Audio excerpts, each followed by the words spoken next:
Let's go over the basics of a call option. A call option is a financial contract that gives the buyer the right, but not the obligation, to purchase an underlying asset at a predetermined price, we'll call it the strike price, on or before a specific date, which we'll call the expiration date. Now, why might we want to buy a call option, and what would our possible outcomes be in terms of profitability if we did so? Let's take a look. In this example, we will buy or go long a call option with the strike price of $50. This means that we have the right but not the obligation to buy the underlying stock from someone else for $50. So we will have increased profitability if the stock price goes up, because we would like to buy something that is more valuable for a lower price.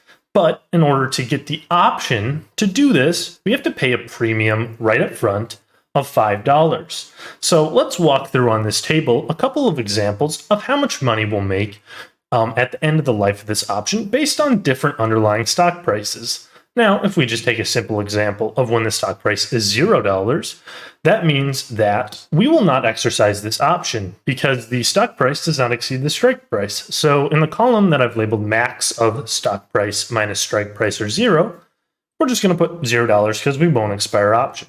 However, we did pay a premium of $5 to get the rights to this option in the first place. So our profit at the end of the life of this option is that we have actually lost $5.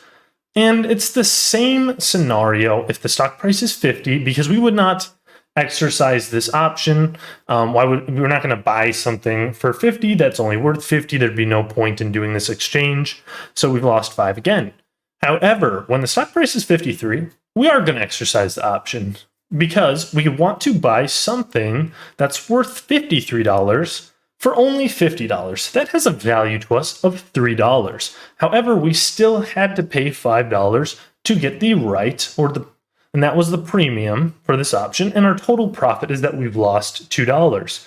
Where we break even is when the stock price is $55, because that means we can buy something for $50 that's worth $55, that's worth a $5 value to us, but it just perfectly offsets the $5 of initial upfront cost that we paid at the beginning of the life of the option, and our profit 0. And then now we can see that for every single dollar that the stock price increases after $55, we're going to have $1 additional gain in profit. And our potential profit is infinite. Now, what if instead of buying a contract, I actually sold this call option to someone else?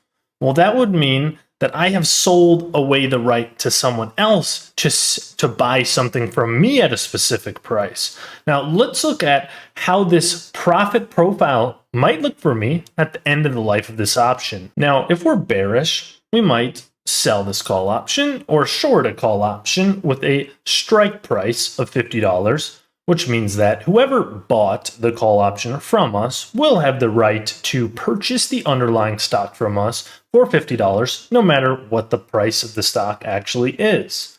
Now, in order for them to buy that right or that option from us, they had to pay us an upfront premium of $5. Now, let's take a look at the table to the bottom left for all the potential profits or losses we could experience in this situation. Now, if the stock price is $0, then the person who bought the option from us would not exercise it because they would not buy something worth $0 for $50. So the value in that max stock price minus strike price or 0 column is just going to be 0 because the option goes unexercised. However, we still received our $5 of premium upfront, and so in this situation, we have profited $5. The same goes when the stock price is $50.